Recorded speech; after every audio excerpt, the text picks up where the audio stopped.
Halo semua, kembali lagi di The Top List ID.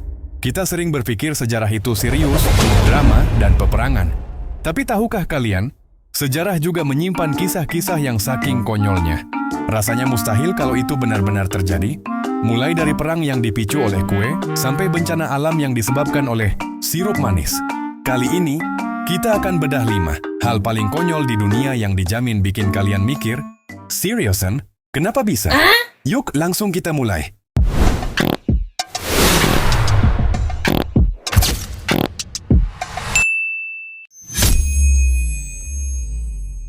Ini adalah kisah tentang konflik internasional, tetapi pemicunya adalah kue.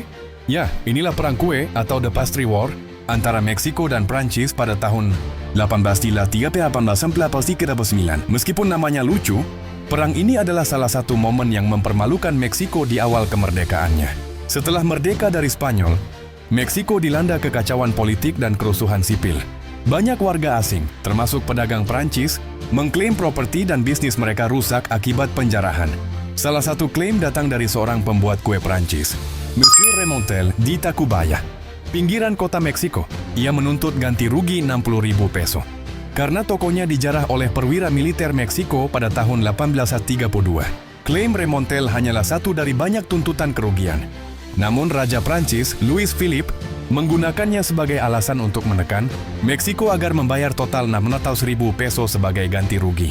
Ketika Meksiko menolak, Prancis mengirim armada perang pada April 1808 dan memblokade pelabuhan-pelabuhan utama Meksiko di Teluk, termasuk Veracruz, yang sangat merugikan ekonomi Meksiko.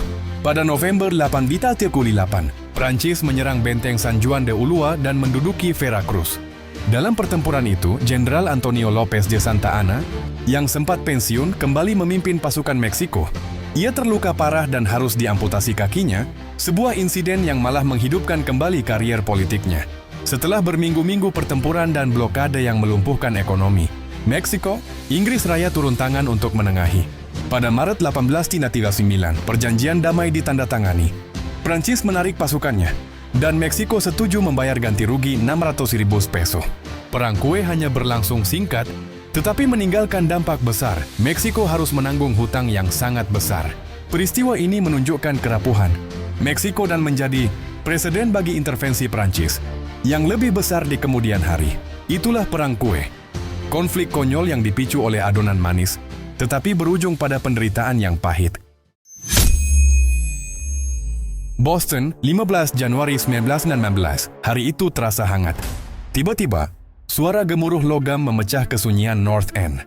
Tangki raksasa milik Purity Distilling yang berisi 8,47 juta liter, 2,3 juta galon molase, sirup manis tebu, mentah, meledak. Dalam sekejap, gelombang sirup setinggi 4,5 hingga 7,1 meter lebar hingga 25 kaki menyapu Commercial Street. Molase mengalir dengan kecepatan 35 mil jam. Kekuatan ombak manis ini luar biasa. Ia merobohkan bangunan, menghancurkan kereta api layang, dan menenggelamkan kuda. Saksi mata menggambarkan kekacauan yang mengerikan. Orang-orang yang berlari mendapati diri mereka terperangkap dalam cairan lengket yang tebal itu. Molase yang dingin membuatnya semakin kental, menghalangi penyelamatan. Total orang tewas dan orang terluka. Sebagian karena benturan, sebagian lagi karena sesak napas. Pembersihan memakan waktu berminggu-minggu, membutuhkan air laut dan pasir. Molase menyebar ke seluruh penjuru kota, membuat semuanya lengket. Investigasi pasca bencana menyimpulkan penyebabnya adalah kegagalan struktural tangki akibat konstruksi yang buruk. The Great Molasses Flood adalah tragedi aneh dan mematikan, di mana musuh tersembunyi datang dalam bentuk sirup manis. Bayangkan ini, suatu hari Anda mulai menari dan Anda tidak bisa berhenti. Itulah yang terjadi pada wabah menari di Strasbourg, Prancis pada tahun 1518. Ini adalah salah satu misteri medis paling aneh dalam sejarah. Semua dimulai pada pertengahan Juli, ketika seorang wanita bernama Nyonya Trofea tiba-tiba melompat ke jalan dan mulai menari tanpa musik, tanpa istirahat. Dia menari terus-menerus selama hampir seminggu, bahkan setelah kakinya terluka. Dalam beberapa minggu, dia diikuti oleh ratusan orang lain. Wabah itu menyebar seperti kebakaran. Warga kota itu menari siang dan malam tanpa terkontrol. Mereka menari dengan ekspresi kosong dan kejang-kejang. Yang lebih aneh lagi, alih-alih mencoba menghentikan mereka, pihak berwenang di sana justru Berpikir tarian itu disebabkan oleh darah, panas dan menyuruh para penari untuk menari. Lebih keras lagi, mereka membangun panggung dan menyewa musisi. Tentu saja keadaan memburuk, korban berjatuhan. Ratusan orang jatuh pingsan dan, menurut beberapa catatan, sekitar 15 orang meninggal setiap hari karena kelelahan, serangan jantung, atau stroke. Wabah ini akhirnya mereda pada bulan September setelah para penari yang tersisa dibawa ke kuil suci di gunung untuk ritual keagamaan. Para sejarawan modern menduga penyebabnya adalah histeria massal yang dipicu oleh kelaparan dan penyakit parah yang melanda kota saat itu. Meskipun teori keracunan jamur ergot yang menghasilkan efek seperti LSD juga sempat muncul. Hingga hari ini wabah menari tahun 1518 tetap menjadi bukti luar biasa tentang betapa anehnya hubungan antara pikiran, tubuh, dan penderitaan kolektif manusia.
Kebenarannya.